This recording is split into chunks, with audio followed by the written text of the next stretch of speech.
لا أنصح أحدًا أن يخرج للغرب إلا إذا كان محصنًا في دينه، محصنًا.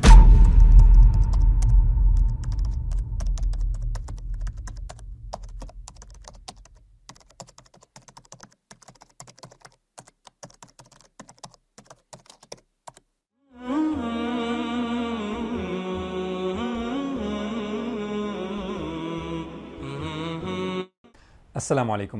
من المفاهيم یکی از فهمیش‌های خطا و خطرناک این است که میگویند چون ایمان به چیزهای غیب است پس آن قطعی شده نمیتواند، یعنی یقینی نیست، بلکه تنها یک احتمال بلند است، اما نه آن قدری که میتوان گفت 100%. آنها میگویند هیچ کس نمیتواند با اطمینان بگوید که ایمان او حق است و از آن دیگران باطل، چون که در آخر این مسئله به غیب برمیگردد. بعضی ها این را حتی به سوال اساسی یعنی به هستی خدا تطبیق میکنند و میگویند ایمان این است که به چیزی باور کنی بدون داشتن دلیل های روشن و قطعی. برای ایمان جهش ایمانی لازم است، یعنی باور کردن به چیزی که نمیتوان آن را با دلیل قطعی اثبات کرد. ایمان جهش جسورانه به نامعینی می باشد. این گونه سخنان ایمان به خدا و به غیب را به چیز تخمینی و احساسی تبدیل می دهند، نه یقینی و اثبات شده. آن را به حالت می برند که احتمالش کلان است ولی به درجه 100% نمی رسد. آیا واقعا در اسلام ایمان به خدا چنین است؟ البته نه. ایمان به خدا بر اساس دلیل ها و برهان های روشن و قطعی بنیاد یافته است که در آنها جای شک نیست. برای آنکه او غیب است معنایش این نیست که نمیتوان به او یقین داشت. غیب معنایش نافهما یا نامعلوم نیست. ایمان به خدا تنها احساس نیست، بلکه یک موقع بر حق و عقلانی است که بر فطرت و دلیل ها تکیه میکند.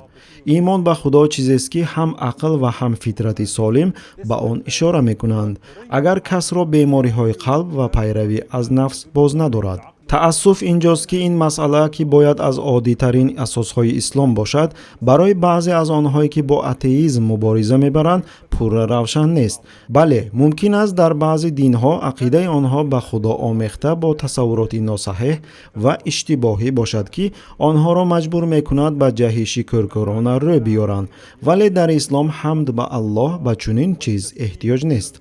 این سخن برای مسلمانان و همچنین برای شخصانی است که در قلب شبهه دارند. ما آنها را به ایمان احساسی، کرکرانه و تخمینی دعوت نمی کنیم، بلکه دعوت ما به ایمان فطری، عقلی و اثبات شده است. همچنین باید گفت که تسلیم شدن که ما مردم را به آن میخوانیم به مسئله هستی خدا دخل ندارد. تسلیم شوی در مسائل دیگر است، در تفصیلات دین اسلام که بر پایه ایمان فطری، عقلی و اثبات شده بنیاد شده است. قرآنی که ما به آن دعوت میکنیم میگوید حقیقتا مؤمنان آنهایند که به خدا و پیامبرش ایمان آوردند و دیگر شک ندارند. یعنی ایمانشان پرره و قطعی است که در آن به شک جای نیست. این نه تخمین است، نه احتیاطی و نه قبول کردن از روی عادت. ما همین گونه ایمان داریم و این نه از سبب کمبودی دلیل ها، بلکه برعکس. زیرا اسلام میگوید هستی خدا حقیقتی بزرگ است. در قرآن گفته شده است این از آن سبب است که خدا حق است و هر چی را جز او میخوانند باطل است. هستی خدا آنقدر روشن است که قرآن آن را موضوع اساسی بحث نمیگرداند. قرآن بیشتر درباره توحید و صفاتهای خدا بحث میکند، زیرا هستی خدا مسئله حل شده است. در قرآن باز گفته می شود پیغمبران آنها گفتند آیا بر خدا که او آفرینده آسمان ها و زمین است شبهه است؟ این آیت هم دلیل فطری و هم دلیل عقلی را در بر میگیرد. آیا میتوان به هستی یگانگی او شک کرد؟ هستی خدا و یگانگی او در نفس انسان یک چیز فطری و ریشه دار است که در آن شک وجود ندارد.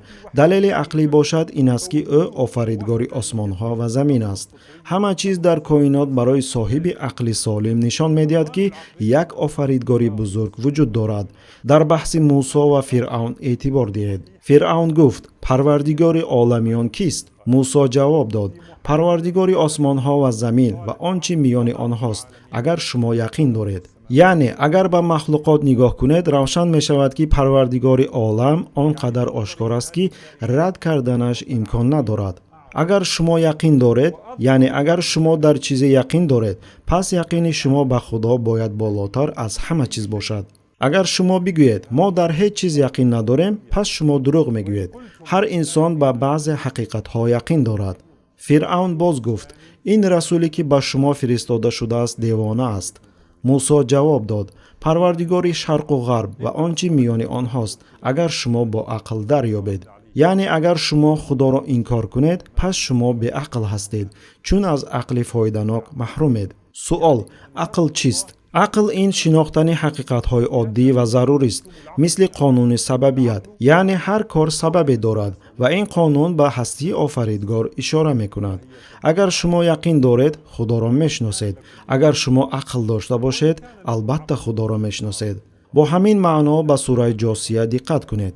ба таҳқиқ дар осмонҳо ва замин барои муъминон нишонаҳои вуҷуди парвардигор аст ва ҳамчунин дар офариниши шумо аз хок гирифта то нутфа ва ҷонваронро ки онҳоро дар рӯи замин пароканда мекунад, қавмеро ки яқин доранд нишонаҳо ҳаст ва дар ивазшавии шаб ва рӯз ва дар он чи Аллоҳ аз тарафи осмон аз ризқ боронро фуруд меоварад, пас ба он заминро баъди мурдани он зинда мекунад ва дар гардиши бодҳо қавмеро ки ақл доранд нишонаҳо ҳаст.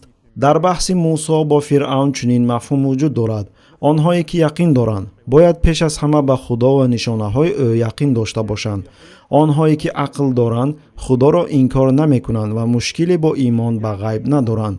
ва боз гуфта мешавад: дар осмонҳо ва замин нишонаҳо ҳастанд барои муъминон, пас ба кадом сухан баъд аз худо ва нишонаҳояш бовар хоҳанд кард? яъне касе ки ба худо ва нишонаҳои равшани ӯ имон наорад, пас шояд ба ҳеҷ чиз сазовори имон нест, чун нишонаҳои худо равшантар аз ҳама чизанд. дар худи шумо оё намебинед? дар ҳақиқат дар ин чизҳо нишонаҳое ҳаст барои касоне ки мешунаванд. он касе ки ба худо имон надорад, гӯё намебинад ва намешунавад ва на эҳсос мекунад ва на андеша мекунад. худованд инчунин мегӯяд: бигӯ, пас худо рост далели расо, возеҳу равшану муҳкам, ва агар худо мехост албатта ҳамаи шуморо якҷо ҳидоят мекард. яъне далели Аллоҳ далели қатъӣ ва комил аст ки ҳақ будани сухани ӯро нишон медиҳад ва далелҳои дигаронро ботил мегардонад. ҳамаи ин барои исботи сифатҳои Аллоҳ, ягонагии ӯ ва тафсилоти динаш буд. магар ин нахустин яқин нест? магар ин шоистатарин ва устувортарин яқин нест? дар барномаҳои оянда бо изни Аллоҳ мо боз бештар баён хоҳем кард ки чаро ҳастии худованд аз рӯи ақл аз ҳама равшантар ва возеҳтар аст. الله تعالى أولى بدهية عقلية. والسلام عليكم ورحمة الله. тамошобинони гиромӣ, агар хоҳед ки наворҳои мо зуд бароянд, пас зер кардани тугмачаи лайкро фаромӯш накунед. албатта ба шабакаи мо обуна шавед ва наворҳои моро ба дигарон расонед, зеро расонанда мисли амалкунанда соҳиби мукофот мегардад.